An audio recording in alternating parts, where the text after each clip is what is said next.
Bismillahirrahmanirrahim. Assalamualaikum warahmatullahi wabarakatuh. Darso Arif Bakuama di sini di Toyiba TV di hari Sabtu tanggal 13 Juli 2024. Ada sebuah perkembangan hukum baru lagi yang menimpa Jam'an Khatib Mansur atau Yusuf Mansur. Hari Jumat kemarin tanggal 12 Juli 2024, Ikhwan Tony mewakili 19 orang investor patungan usaha melayangkan somasi kepada Yusuf Mansur. Saudara-saudara, bulan Desember tahun 2021 lalu, Ikhwan Tony mewakili 12 orang kliennya yang merupakan investor patungan usaha telah menggugat Yusuf Mansur di Pengadilan Negeri Kota Tangerang. Setahun kemudian, Desember tahun 2022, Pengadilan Negeri Tangerang memutuskan NO pada perkara itu. Yusuf Mansur kemudian berbicara di berbagai media bahwa dia memenangkan perkara tersebut. Padahal sesungguhnya perkara itu statusnya adalah NO. Artinya para penggugat tetap diberi kesempatan untuk menggugat ulang dengan memperbaiki materi-materi gugatan dan pihak-pihak tergugat. Ikhwan Tony kini membuktikan bahwa perkara itu sesungguhnya tidak dimenangkan oleh Yusuf Mansur. Dan kali ini dia akan menggugat ulang Yusuf Mansur dan beberapa pihak terkait investasi patungan usaha dan Hotel City. Untuk itu dia memulai langkah ini dengan membuat somasi atau mengirim somasi kepada Yusuf Mansur. Nanti pada video berikut ini saya akan melampirkan di sini bagaimana Ikhwan Tony datang ke Hotel City menyerahkan surat somasi itu. Kemudian dia berbicara dengan kita semua di video ini tentang proses somasi itu dan apa rencana ke depannya. Yang berikutnya saya mau katakan di sini juga bahwa kalau pada gugatan sebelumnya atau perkara sebelumnya Ikhwan Tony hanya mewakili 12 orang, maka kali ini Ikhwan Tony menambah kliennya, menambah investor patungan usaha sebanyak 19 orang, sehingga ini membuktikan bahwa masih terlalu banyak investor patungan usaha yang uangnya belum dikembalikan oleh Yusuf Mansur. Berapa jumlah uang yang dituntut oleh 19 orang klien Ikhwan Tony ini atau 19 orang investor patungan usaha ini? Ternyata tak lebih dari 700 juta. Sebuah jumlah yang dihitung berdasarkan janji yang pernah disampaikan oleh Yusuf Mansur kepada para investor. Apakah angka 700 juta ini besar bagi Yusuf Mansur? Saya mau tegaskan sini lagi bahwa angka itu sesungguhnya terlalu kecil bagi seorang Yusuf Mansur. Saya akan kembali merilis video yang sudah saya rilis di sini, pengakuan Yusuf Mansur bahwa dalam 1 bulan dia membayar pajak untuk rumah makan yang dia miliki sebesar 200 juta. Artinya Yusuf Mansur punya begitu banyak rumah makan dengan aset yang berjumlah puluhan atau mungkin juga ratusan miliar. Di sini saya mau katakan bahwa Yusuf Mansur mengaku bahwa pada tahun 2010 dia mulai masuk ke warung Steak and Shake. Kemudian pada tahun 2012 dan 2013 dia mengumpulkan uang investasi patungan usaha yang diperkirakan mencapai 100 miliar lebih. Apakah uang investasi patungan usaha itu juga digunakan Yusuf Mansur untuk mendirikan dan mengembangkan warung Steak and Shake? Wallahu a'lam. Yang pasti mulai dari tahun 2010 sampai sekarang, sampai saat ini, Yusuf Mansur terus membangun warung Steak and Shake di mana-mana. Dalam video Yusuf Mansur ini terlihat bahwa dia selalu membasahi lidah dia dengan kalimat-kalimat thayyibah, dengan menyelipkan kata-kata Allah di dalamnya, dengan selalu mengatakan bahwa bisnis dia itu bertujuan untuk mengembangkan rumah tahfiz di mana-mana. Apakah Anda percaya dengan itu? Saya 100% tidak percaya bahwa apa yang digunakan Yusuf Mansur dalam pengembangan bisnisnya digunakan untuk pengembangan rumah tahfidz. Sedangkan rumah tahfidz yang pernah ada saja itu sudah berubah fungsi menjadi bisnis pribadi dia, yakni warung steak and shake. Saudara-saudara, mudah-mudahan perbincangan saya dengan Ikhwan Tony berikut ini tentang somasi dan rencana dia menggugat kembali Yusuf Mansur terkait investasi patungan usaha dan video pengakuan Yusuf Mansur di Metro TV berikut ini mudah-mudahan bermanfaat bagi kita semua, dan saya silahkan untuk di-share sebanyak mungkin. Saya akan kembali memberitakan soal peristiwa-peristiwa hukum dan lainnya yang terkait dengan Yusuf Mansur pada video-video berikutnya. Terima kasih perhatiannya, dari saya cukup sekian. Billahi taufiq wal hidayah. Wassalamualaikum warahmatullahi wabarakatuh.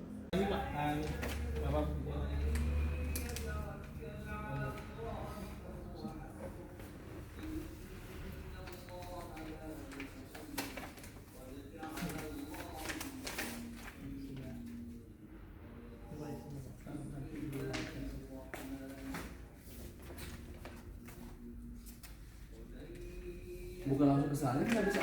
Hah? Nggak bisa langsung ke sana aja, ke kantor? Sini aja langsung, karena kan alamatnya di sini. Nah, ya kan Jalan Muhammad Toha, kilometer 2, Pembuaran Tangerang kan? Iya, sini aja.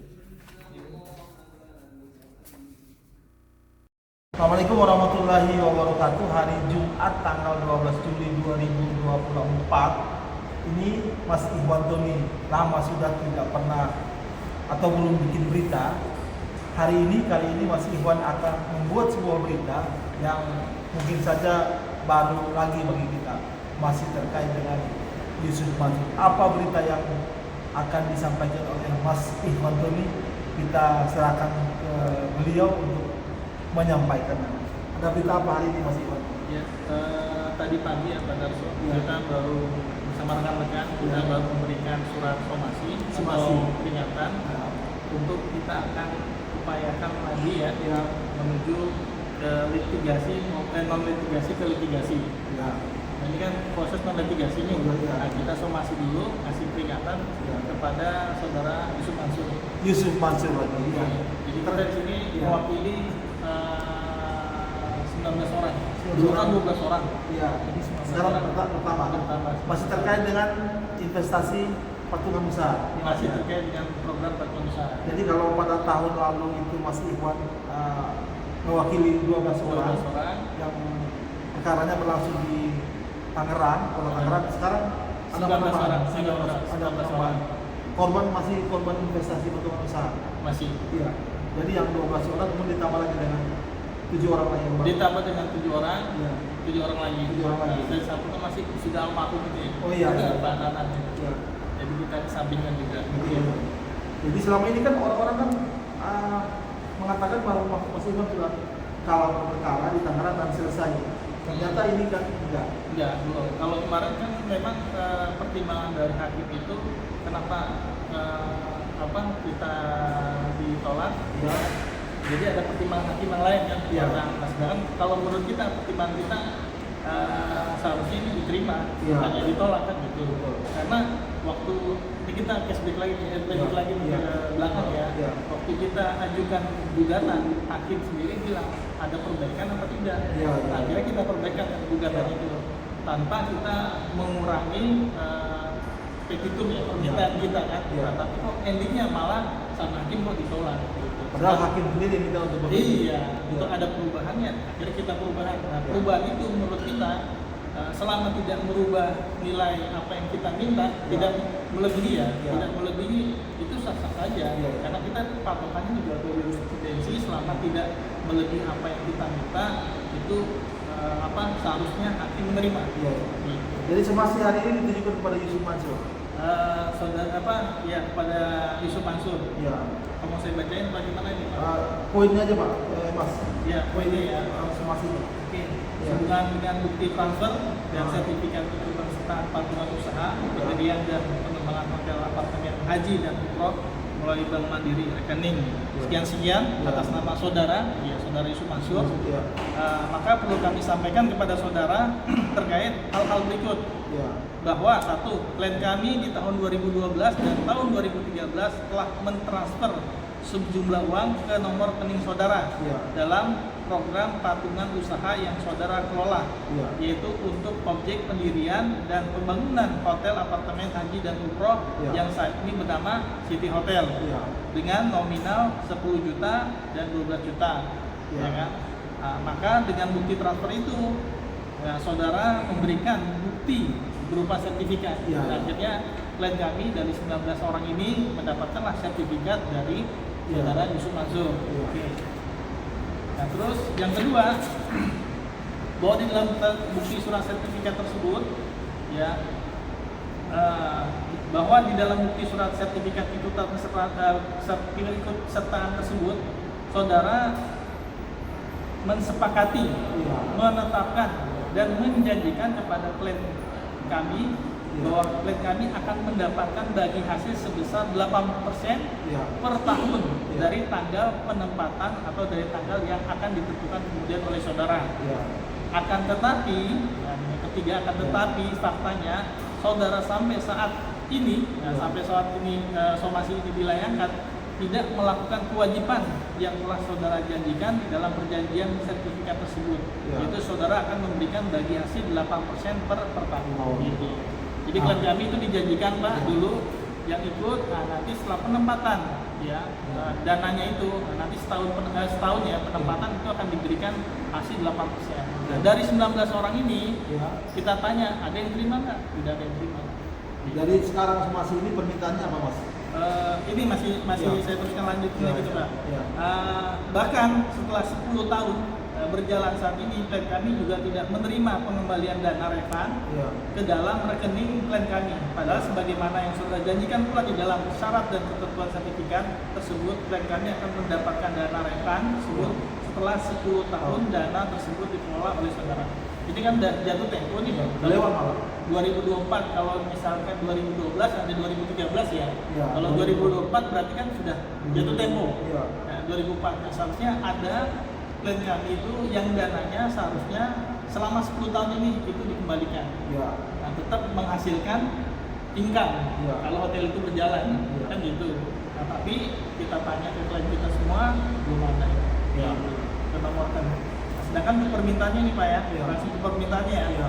Bahwa dengan terjadinya fakta peristiwa hukum tersebut berdasarkan pasal 12.3 Makro Perdata, pasal 12.43 Makro Perdata dan disertai bukti-bukti maupun saksi-saksi, maka saudara telah melakukan one prestasi atau cedera janji dalam memenuhi perjanjian yang telah menjadi kesepakatan dan kewajiban saudara. Ya. Maka dengan hal tersebut akhirnya menimbulkan kerugian terhadap klien kami, baik itu kerugian material maupun imaterial sebesar Rp707.730.000. 707 juta. Iya, 700 untuk semua untuk 19 orang itu plus kerugian imaterialnya. Imaterialnya, ya. Plus kerugian imaterialnya. Nah, yang nilai tersebut 730.000 tersebut menjadi kehendak klien kami dan tanggung jawab untuk saudara segera tunaikan. Gitu. Berarti kan di sini ada kelalaian. Iya, 700 juta itu kan jumlah yang kecil bagi Yusuf Mansur itu, Mas. Seharusnya. Iya, iya. Mas Iwan kasih berapa lama? Di sini kita kasih waktu 14 hari ya. 14 hari. Nah, di sini kita tulis Ya. bahwa klien kami masih tetap punya itikat baik dan masih mencatatkan hak kami untuk menempuh upaya hukum demi tercapainya solusi terbaik untuk menyelesaikan permasalahan tersebut dan untuk membicarakan hal tersebut di kantor kami. Ya. Maka berdasarkan hal-hal tersebut di atas, bersama ini kami menyampaikan peringatan dan perintah kepada saudara agar dalam jangka waktu tempo 14 hari Ya. terhitung sejak surat somasi ini ditanggalkan untuk dapat saudara tanggapi Ya. dan atau dapat menghadiri undangan kami. Jadi di dalam somasi ini saya lampirkan juga undangan. Undangan untuk, ya. Undangan untuk mereka ya. Ya. Nah, untuk menghadiri undangan kami, Ya. kan gitu. Agar tujuannya apa? Agar saudara dapat memenuhi prestasi yang telah saudara janjikan di dalam perikatan yang sudah melebihi batas waktu yang Anda sepakati. Nah, Nah, di Jadi sini kalau lebih dari 14 hari tidak diindahkan oleh Yusuf Mansur, masih lagi. somasi kedua, setelah itu baru kita gugat ke Pengadilan Negeri Tangerang. Lagi Pengadilan Negeri Tangerang. Iya, kita akan. Jadi kalau kali ini kalau umpamanya tidak diindahkan, terus masih Iwan daftarkan gugatan, Ya. rencananya siapa saja yang akan digugat? Apakah sama seperti yang pertama, perkara yang pertama atau? Ya, mungkin kita akan ganti konstruksi lagi. Oh, gitu. Ya, kalau kemarin ada tergugat Ya. 1, 2, 3. Mungkin nanti kita akan berubah menjadi turut tergugat. Turut. Ya. Tapi tergugatnya tetap saudara Yusuf Mansur. Oke. Mas Iwan, mungkin ada pesan untuk Yusuf Mansur, silakan. Ya, pesannya ya kita ini adalah kita sebagai saya sebagai kita sebagai umat muslim Ya. bersama saudara muslim, Ya. kita kan sudah diberikan amanah, Ya. ya kan sudah diberikan amanah untuk mengelola dana umat, Ya. ya kan. Nah, sebenarnya kan tujuannya katanya untuk pembangunan umat dari umat. Ya. Supaya tidak ada pihak-pihak asing, Ya. bahasanya seperti itulah. Bahasa Yusuf Mansur. Iya, bahasa Yusuf Mansur. Ya. Kan gitu. Nah, kalau memang di situ memang ada kekhilafan atau memang kesalahan pengelolaan, segeralah balik, Ya. gitu. Jadi jangan sampai ada pihak-pihak Islam yang lain, ya kan, Ya. justru yang memperkeruh atau bagaimana. Jadi kita memberi etikat peluang untuk Ya. saudara Yusuf Mansur untuk beritikat baik, kan begitu. Ya. Lagi pula kalau misalkan ini dilaksanakan mulia bagi beliau juga kan, Ya. gitu. Oh. Tapi kalau nggak dilaksanakan, misalkan gugat lagi, ya Allah alam, Ini Mas Iwan surat somasi dikirim kemana, Mas? ke hotel Hotel City. City. Diterima oleh karyawannya. Diterima oleh karyawannya tadi mana ya? Apa Ah, itu? ini. Sama namanya. Namanya apa ya? Amrullah. Alhamdulillah. Ya, ya, kita tetap Bismillah bilang, mudah-mudahan ada itikat baik. Ya. Iya. Jadi mudah-mudahan Yusuf Mansur melihat video ini dan menanggapi somasi bebas. Iya, mudah-mudahan. Nanti kita berkabar terus soal jalannya kasus ini, Mas. Bismillah. Ya, terima kasih banyak.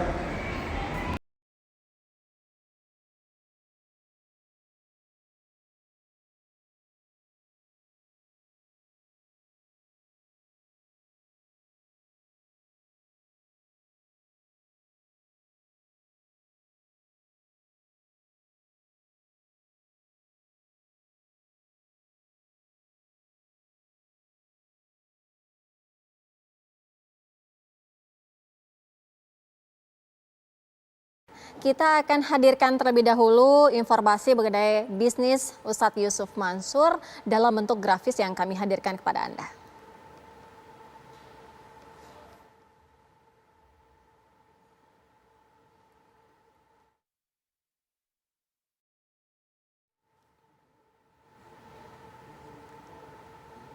Ya, itu tadi merupakan bentuk tulisan begitu ya, informasi mengenai bisnis Ustadz Yusuf Mansur. Ustadz, gimana tadi Ustadz mengatakan 100 hingga 200 juta rupiah per hari untuk membayar pajak. Artinya itu kan nilainya sangat besar. Besar, alhamdulillah. Pendapatannya? Selalu omset ya kaliin 10 aja. Kan itu kan pajak resto, nggak ada Ya. yang aneh. Semua pemain resto pasti paham itu pajak resto. Misalkan di omsetnya 100 juta, pajaknya 10 juta. Udah Itu untuk di bisnis? di bisnis kuliner itu udah Oke. otomatis tuh. Nah di warung Steak and Shake saya tidak sendirian ya. Ada Mas Jody, ada Mbak Anik, ada kawan-kawan yang lain, ada istri saya juga. Nah kita memang ngejar supaya kemudian omset ini naik terus dengan cara kita ekspansif membuka cabang di mana-mana yang baru. Nah, ketika pandemi blessing malah. Ketika pandemi malah kita buka cabang baru mungkin lebih dari 5, 10 kali. 50. Enggak, lebih dari 5 atau 10 Oh, gitu. 10, oke. Kurang lebih ya. Tapi kan tuh investasi udah kurang lebih 20 miliar itu. Iya. Masa pandemi loh. Jadi sebenarnya sih nggak ada kesulitan itu ya. Asal yakin, berdoa pada Allah,